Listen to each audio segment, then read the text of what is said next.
Hey, welcome to video 24 of our series, You'll Get Through This by Max Lucado. We are starting chapter 9.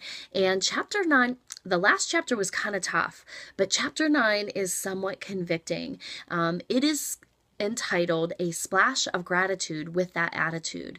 And Max Lucado starts out by talking about things that don't go together, like cream and lemon in your tea, not a good thing, and just a bunch of other things. But then he comes to blessings and bitterness. And he says, combine heavenly kindness with earthly ingratitude and expect a sour concoction. We are on page 92, and he talks about, he says, perhaps you've sampled it. Gratitude doesn't come naturally. Self-pity does. Belly aches do. Grumbles and mumbles. No one has time to remind us to offer them. Yet they don't mix well with the kindness we have been given. A spoonful of gratitude is all we need.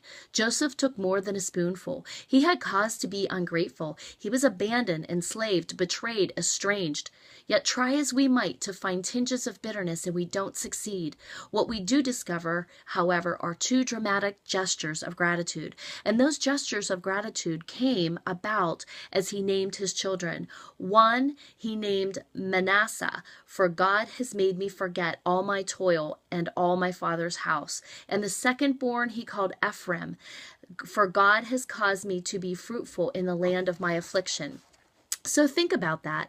Every time he called the name, or somebody called the name of his child, each time his son's name was spoken, God's name was praised. Lucado tells the story of how Jesus healed the lepers and how he waited for them to come back. He watched them bound across the horizon in health, spine straightened, skin cleaned, clearing eyes, laughter replaced mourning, and they trotted off. And only one of them came back to fall at his feet and give thanks and gratitude. Were the lepers too busy to be thankful? Do we get too caught up in the details that we're unable to be thankful or grateful? You know, we're happy, sure, but are we grateful? Do we have that attitude of gratitude? Sometimes maybe we're too self-conscious, or maybe we're too self-centered. In the midst of our pit, or when our prison doors finally swing wide open, we need to be mindful, to remember, have an attitude of gratitude and to be thankful. And sometimes even in the middle of our pits, if you think back to pits that you may have been in, there's a sliver, a still small sliver.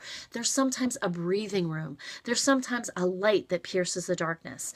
We need to be mindful to be thankful for even those small slivers of things, because gratitude truly does change your attitude, and it changes your perspective of how you see your journey that you've been through, or the journey that you're walking through.